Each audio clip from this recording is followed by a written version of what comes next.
ควรกำหนดรู้มันเด้อบ่แม่นว่าไปโวยวายฟูมไฟโทษนั้นโทษนี้คำว่าทุกข์นี่ทุกข์อันเราควรกำหนดรู้นี่เฮาเป็นหยังจึงทุกข์เพราะเฮาเข้าไปยึดหยัง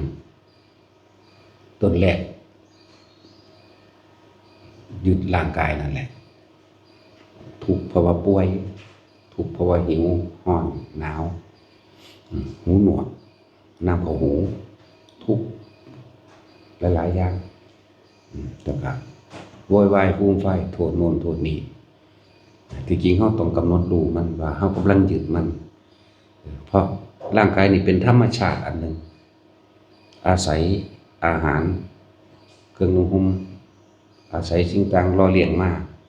บ่ต่างจากต้นไม้เด้พวกเฮาก็ดีมันก็อาศัยน้ำอาศัยดินเหมือนกันร่างกายเนี่ยก็มีดินมีน้ำมีลมมีไฟธาตุไฟให้ความอบอุ่นธาตุลมให้ความเย็นแล้วธาตุดินเย็นน้ำไฟลมน่ะอาศัยค่ำเขาอาศัยอาหารล่อเลี้ยงตัวเองไปเฮาบังคับมันบ่ได้เด้ที่จะไม่ให้แก่ที่จะไม่ให้เก็บที่จะไม่ป่วยที่จะไม่ให้ตายบ่มีเลยเฮาต้องกำหนดรู้มันแล้วก็ต้องยอมรับในความเป็นธรรมชาติของร่างกายต้องเป็นแบบนี้ต้นไม้ก็ยังเป็นแบบนั้นคือต้นมะฮุงนั่นแหละเฮาเห็นมันตายง่ายแน่นะเริ่มต้นแรกตั้งแต่เฮาเอาในมันเมล็ดมันไปเพาะขึ้นมาจนเกิดเป็นหน่อก็อาศัยการรดน้ำพ่นดินนี่จึงเติบโตสวยงามได้แต่รดน้ำมั่งบ่รดน้ำมั่งก็แกะก็แกนไปก็บ่สวยงามก็คือคนบ่ต่างกันดอกแต่นี่เวลาเฮาป่วยจังซี่เฮาอย่าไปโทษสิ่งอื่นโทษนั่นโทษนี่เป็นน้ำนั่นเป็นน้ำนี่คือทางหมอทางแพทย์วิทยาศาสตร์ข้าวเหนียวก็ว่าน้ำตาลหลายเบาหวานข้าวเจ้าก็บ่ได้อีกเอาไปมันแล้วสิสแตกหยังก็บ่ได้บัดเนาะอาหารนี่ก็ใหม่เกินไปอาหารนี่ก็ดิบเกินไปเฮ็ดจังได๋สิพอดีเดี๋ยวก็ว่ากินนั่นบ่ได้กินนี่บ่ได้กันบ่ล่ะก็หาผลงานแปลกประหลาดบ่โทษไปเบิดเอาโลดนี่คือพวกเขาก็จะไปโทษว่าแม่นแล้วกินอาหารสุกๆดิบๆเลยเป็นมะเร็งแล้วกินข้าวเหนียวหลายเลยเป็นเบาหวานบ่กินนั่นกินนี่เลยเป็นโรคนั้นโรคนี้กินเหล้าก็เป็นโรคมะเร็งนั่นมะเร็งนี่สูบยาก็มะเร็งนั่นมะเร็งนี่คุณเข้าไปฮอดกำหนดว่าสูบยามื้อนึงสิลดลงเท่านั้นวินาทีเท่านี้วินาทีเนาะนี่มันก็จะมองออกข้างนอกแบบนั้นเฮาก็เลยชินเพราะเฮารับข้อมูลข่าวสารแบบนั้นมันเลยมองโทษออกข้างนอกเฮาต้องกำหนดรู้กันมันเป็นโลกก็เพราะว่ากรรมเก่าเฮานั่นแหละนี่กำหนดรู้ขันธ์5เป็นภาชนะรองรับกรรมเก่าสิ่งที่เฮาเฮ็ดไว้เมื่อวานนี้หรือชาติที่แล้วบัดพุ่นล่ะสาเหตุมันมาจริงๆความยึดมั่นถือมั่นความอยากได้อยากดีอยากมีอยากเป็นความปรารถนาความสมหวังดังใจปรารถนาความจีรังยั่งยืนปรารถนาความบ่ตายปรารถนาความบ่แก่ไม่แก่ไม่เจ็บและไม่ตายปรารถนาความไม่พลัดพรากจากบุคคลอันเป็นที่รักสิ่งอันเป็นที่รักพุ่นสาเหตุมันมาพุ่นปานนี้แค่เรื่องร่างกายเลยเกิดกลายเป็นทุกข์ภายนอกนั่นเองแต่เฮาเข้าใจทุกข์จริงๆอยู่ที่ใจอยู่ที่ข้างในเฮานี่เองอยู่ที่สัญญาอยู่ที่ความจำอยู่ที่พวกเฮาคิดคนอยากให้มันเป็นตอนเฮา19 ปี20 ปีรู้สึกว่าแข็งแรงแต่ว่าตอนนี้มัน40-50แล้วอยากให้มันเป็นคือ20 ปีนั่นแหละแต่เฮารู้โดยธรรมชาติก็เป็นธรรมดาสิ่งใดสิ่งหนึ่งเกิดขึ้นเป็นธรรมดาก็เปลี่ยนแปลงเป็นธรรมดาแล้วก็สุดท้ายแล้วก็ต้องล้มเสียหายตายจากเป็นธรรมดาตัวเฮาก็เหมือนกัน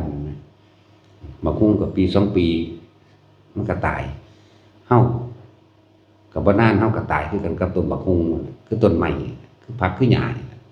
บ่ต่างกันดอกทั้งเข้าใจ ธรรมชาติของร่างกายเกิดแล้วต้องแก่ต้องเก็บต้องตายมันก็ยอมรับมันเฮาสิบ่ไปโทษภายนอกว่าเป็นเพราะกินเหล้าเลยเป็นมะเร็งตับสูบยาเลยเป็นมะเร็งปอดนั่นนี่แล้วบางว่าในคนที่เขารวยๆคนคือเขาว่ากินเหล้าสูบยาเขาคือเป็นมะเร็งมันเป็นน้ำหยังเขาคือเป็นโรคนั้นโรคนี้อยู่บางพวกก็บ่ได้กินข้าวเหนียวได้คือเป็นเบาหวานทั่วโลกอยู่เนาะพอปู่ดีดอายุ135ปีสูบยามาตั้ง5 ปี5-6 ปี135 ปีแถมซ้ำบ่เป็นโรคหยังอีกเฮาทันเพิ่นตอนเพิ่นนั้นอายุ135อันนี้เฮา35 ปีเบิ่งนึงปลายมันล่ะ ขนาดนั้นมันเป็นน้ำหยังสั่นอายุคือบ่สั่นลงตามที่เขาคำนวณเอาไว้ว่าสูบยาเท่านั้นสูบยาเท่านี้อายุสิสั่นลงเท่านั้นปีเท่านี้ปีอยู่ซั่นอุ้ยแล้วมันเป็นแต่บ่ยืนตัวสูบยาตั้ง5 ปี10 ปีแล้วสมควรสิตายแล้วแต่เขาสิกำหนดมาแบบนั้นเนาะแต่นี่บ่แม่นเลยกรรมเก่าที่พวกเฮาเฮ็ดจังว่าเฮาเอาสัญญามาสอนปัจจุบันได้เอาอดีตนะเอาอดีตเก่าๆเรื่องเก่าๆมาสอนตัวเอง เอาความเก่านั่นแหละมาสอนในปัจจุบันว่าเฮาจะบ่เฮ็ดคือเก่าเฮาสิบ่เฮ็ดอีหยังที่มันไปแน่เฮาฮู้แล้วว่าอายุสั้นพันตายและเป็นโรคเป็นภัยไข้เจ็บตลอดทั้งการถูกเบียดเบียนเกิดว่าเฮาเคยไปทำร้ายรังแกสัตว์ทรมานสัตว์เบียดเบียนสัตว์แล้วก็เป็นคนมักฆ่าสัตว์จังซี่เบียดเบียนคนอื่นมั่งนี่รังแกข่มเหงต่างๆสารพัดมาแต่สุดท้ายแล้วมันก็มาร่วมอยู่ในสัญญาอารมณ์ความรู้สึกร่วมในใจเฮาคือเก่าเฮาก็เอาเรื่องเก่าๆแล้วมาสอนตนเองแต่คนเฮาส่วนมากสิโวยวายฟูมไฟสิบ่พอใจสิเป็นทุกข์ตอนที่มันบ่ได้ดังใจเด้ตอนที่มันบ่ได้ดังใจเจ็บป่วยก็บ่ได้ดังใจทางร่างกาย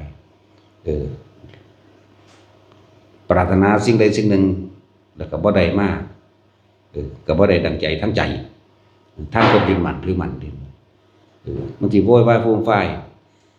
ถ้าไปประมูลนั่นประมูลนี่เฮ็ดนั่นเฮ็ดนี่หรือถูกขัดขวางจังซี่ก็ว่าเป็นน้ำอีนั่นเป็นน้ำผู้นี้เป็นน้ำองค์กรนั้นหน่วยงานนี้บางโทษออกไปฮอดทางนอกเป็นน้ำหนาวพอหนาวเกินไปร้อนเกินไปก็มีเป็นน้ำฝนก็มีเป็นน้ำหลายๆอย่างนี่ฤทธิ์โทษออกทางนอกไปจังซั่นแหละบ่ได้โทษความยึดมั่นถือมั่นตัวเองเด้ นี่จังว่าถูกเข้าควรกำหนดรู้อันตอนมันได้ดังใจคันบ่โทษหยังก็แปลกประหลาดบ่ล่ะเห็นบ่ล่ะเนี่ยตอนบ่ได้ดังใจนี่มักสิโทษโยนความผิดหลายอย่างแต่ว่าตอนได้ดังใจบ่โทษเด้จังซั่นแล้วนั่นแหละ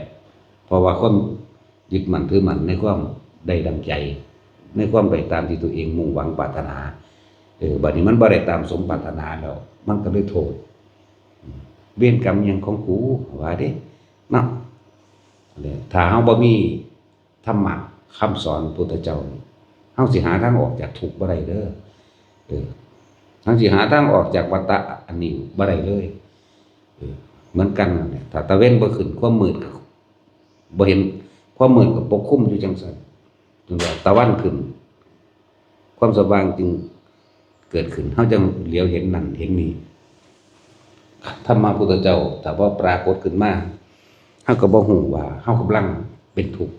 เฮากำลังงมเฮากำลังจมเฮากำลังเป็นทุกข์กับสิ่งใด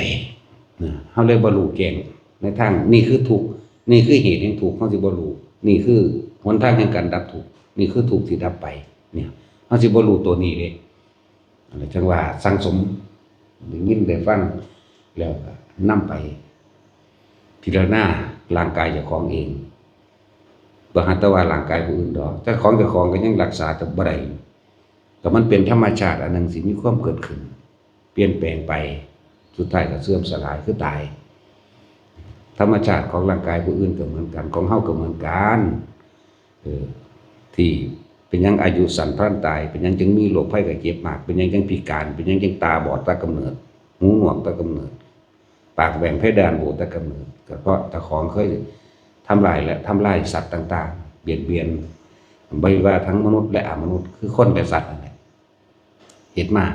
เฮาก็นำคำสอนเหล่านี้ไปพิจารณาส่วนตัวเลยว่าเอาสัญญามาสอนปัจจุบันเอาอดีตมาสอนปัจจุบันเพื่ออนาคตมันจังสิบ่ได้เป็นไปในทางที่ทุกข์ทรมานแต่คนส่วนมากปรารถนาแต่สุขอย่างเดียวเข้าข้างเจ้าของอย่างเดียวว่าต้องได้ต้องเป็นอันนั้นแหละเหตุใหญ่มันเลยจักว่าล่ะนั่นแหละสาเหตุตรงๆมันเลยนึงคือความอยากมันเองตัณหาอุปทานความอยากและความยึดไว้ที่มันโมโหเพราะว่ามันบ่ได้ดังใจนั่นแหละก็เพราะว่าความอยากนั่นแหละที่มันโมโหนั่นน่ะเลยแต่ว่าทุกคนกำหนดรู้ทุกอันเกิดแก่ร่างกายความเจ็บความปวดความป่วยความบ่สบายทุกพลภาพไปยากมายากชราไปแล้วก็เถือะตะกินข้าวก็บ่แซ่บแขวก็บ่มีหูก็หนวกตาก็ฟ้าฟางเฮาต้องยอมรับมันเด้ร่างกายบ่เป็นของเฮาเฮาบ่อาจสามารถสิบังคับได้เป็นแค่เรื่องเครื่องรองรับกรรมเก่าที่เฮาเคยทำไว้แล้วมันฝังไว้อยู่ในใจของเฮาเองอยู่ในสัญญาอยู่ในอารมณ์อยู่ในความรู้สึกของเฮาเองเพราะว่าเฮาปรารถนาความสุขความสมหวังต่างๆนานาสารพัดก็เลยต้องมีการแข่งแย่งชิงฆ่าปล้นจี้ทำลายใส่ร้ายกล่าวตูนินทาสารพัดแม่นสรรเสริญก็สรรเสริญเพื่ออยากให้ได้ตัวอย่างว่าเจ้าของก็อยากได้แบบนั้นสรรเสริญเพื่อที่เปรียบเทียบให้ลูกหลานหรือให้ผู้อื่นหรือให้ตัวเองอยากเฮ็ดได้เหมือนเขาบ่แม่นสรรเสริญแบบจากความจริงใจบ่แม่นย่องคนด้วยความจริงใจเด้มันยากๆเด้แนวมื้อนี้ยกย่องสรรเสริญโดยใจบริสุทธิ์ว่านี่เป็นคติตัวอย่างที่ดียากอยู่เด้ยกย่องสรรเสริญเพื่อเปรียบเทียบให้ญาติพี่น้องให้ลูกเต้าแล้วหลานหรือแม้กระทั่งให้พ่อให้แม่ให้ญาติตัวเองผู้มีอายุมากกว่าก็ตามเพื่อให้เขาเฮ็ดแบบนั้นให้มันได้ดังใจดังอารมณ์ตัวเองเด้นี่ก็มีเด้นั่นแหละกำหนดรู้กำหนดให้มันเข้าใจซะแล้วก็ว่างมันโดยความเข้าใจคือยอมรับนั่นเองว่างคือยอมรับร่างกายนี่ตายแน่ป่วยก็ตายบ่ป่วยก็ตายนะเฮาว่างแก่ตัวนี้แต่มันก็เป็นแบบนั้นของมันคำว่าสามารถบังคับได้ถ้าบังคับได้มึงจะร้อนมึงจะหนาวมึงจะหิวมึงจะปวดเหี่ยวตอนนี้มึงไปปวดตอนอื่นบ่มีใครได้อยากปวดหยังสักอย่างเด้ความจริงเรื่องปวดนี่ก็ดีมันว่าล่ะบ่มีเลยเด้แต่ว่ามันปวดแต่มันบังคับบ่ให้ออกได้บ่ล่ะแม่นบ่ล่ะมันบังคับบ่ได้ปวดท้ายนี่เอามึงสิยุ่มไว้ปานใดสุดท้ายมันก็แตกปวกคือเก่าตัวปวดเหี่ยวมื้อนี่เอาแม่ยุ่มได้จริงพอเฮียทิศเมาเหล้านี่เหี่ยวสิส่งไปเลยแล้วสะซ้ายยางไปเลยแล้วบาดนี้นะบ่อดอันนี้คือนำเลยจังซั่นแหละบ่มีผู้ใดบังคับได้เฮาต้องยอมรับและหาแค่ว่าควรหรือบ่ควรนะแต่คนมีสติเขาก็แต่ปวดเหี่ยวเขาก็ไปหลีไปบังไปหาต้องหาตายถ้าร้อนเขาก็ไปหาเฮ็ดให้มันเย็นถ้าหนาวก็เฮ็ดให้อุ่นแค่นั้นเองแต่เฮายอมรับในเรื่องร่างกายว่าต้องตายแน่อยู่แล้วเฮายอมรับอยู่แล้วว่าบ่เป็นของเฮาบังคับบ่ได้แต่ใจได้เป็นผู้สั่งการบัดนี้สั่งไปทำเร็วก็ได้สั่งไปทำดีก็ได้เด้เฮาคือบ่ใส่มันไปทำดี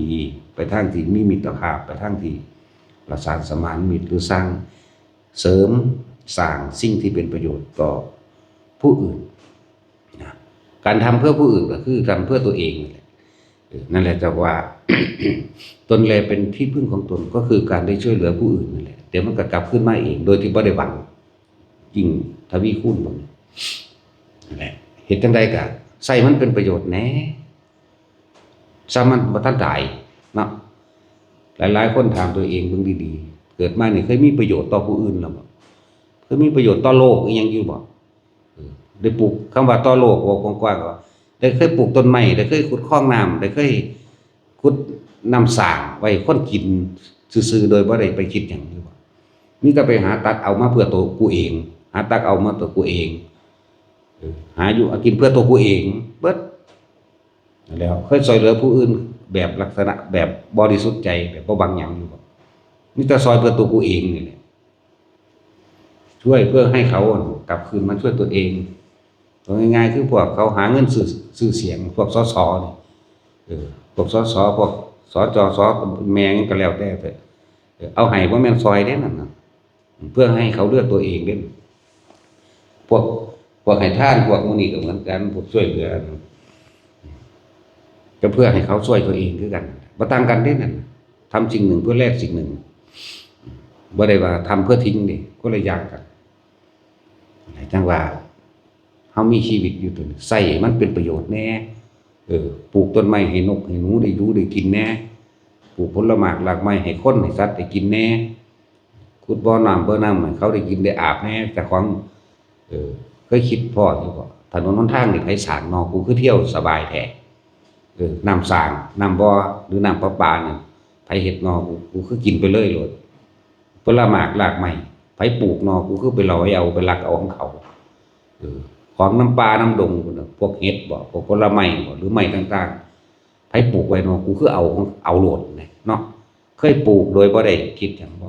มื้อนี้แหละนั่นแหละเอามาคิดเบิ่งก็เลยบอกว่าเคยเฮ็ดอิหยังเพื่อผู้อื่นโดยบ่หวังสิ่งใดตอบแทนบ่มีแต่เฮ็ดเพื่อตนเองอยากได้ไม้ลำใดงามๆตัดเอาโลดแต่ว่ามันบ่มีเจ้าของนั่นแหละบัดนี้ถามตัวเองมึงดูไผปลูกแล้วเฮานี่เคยคืนสิ่งเหล่านี้กับโลกต้นไม้เป็นหัวใจของโลกมันให้ทั้งอากาศมันให้ทั้งน้ำต้นไม้เจ้าของมีแต่ไปตัดเอามันทำลายทั้งอากาศทำลายทั้งน้ำเนาะนั่นแหละนี่พูดถึงว่าเฮาเคยเป็นเกิดมาเนี่ยเฮาเคยทำประโยชน์อีหยังบ่หากินเฉพาะตัวเองเด้หากินเฉพาะตัวเองเพราะรักก็รักเอาเด้ขาเพราะขาก็ขาเอาเด้เว้าเรื่องง่ายๆเรื่องฆ่าสัตว์นั่นแหละเพราะขาก็ขาเอาแต่มันเฮ็ดให้เจ้าของเหลินแน่นี่ศูนย์ขามันยังโหดเหี้ยมโมโหยังไงนั่นแหละคือความเห็นแก่ตัวของเฮาเองคือความอยากได้ของเฮาเองนั่นแหละสาเหตุแห่งทุกข์ทั้งหลายมันมาจากความอยากได้ทางใจมันมาจากตัณหาและอุปทานตัวเองตัณหาคือความอยากอุปทานคือความยึดให้มันเป็นแบบนี้ถ้าบ่ได้ดังนี้แล้วกูก็โมโหล่ะขาล้างทำลายกันสาเหตุใหญ่มากที่จึงบอกว่าทุกคนกำหนดรู้แต่การรู้แจ้งเห็นจริงตามความเป็นจริงก็ยอมรับกับมันร่างกายบ่เป็นของเฮาเป็นภาชนะรองรับความเจ็บปวดทุกชนิดเป็นภาชนะรองรับโรคทุกอย่างและสุดท้ายตายบ่เหลือจักคนทั้งสัตว์เลยสัตว์จริงทั้งหลายเกิดขึ้นมาแล้วที่จะไม่เสื่อมสลายตายไปบ่มีจักอย่างเฮายอมรับเฮาก็คลายความกังวลกับสิ่งเหล่านี้ป่วยก็ไปรักษา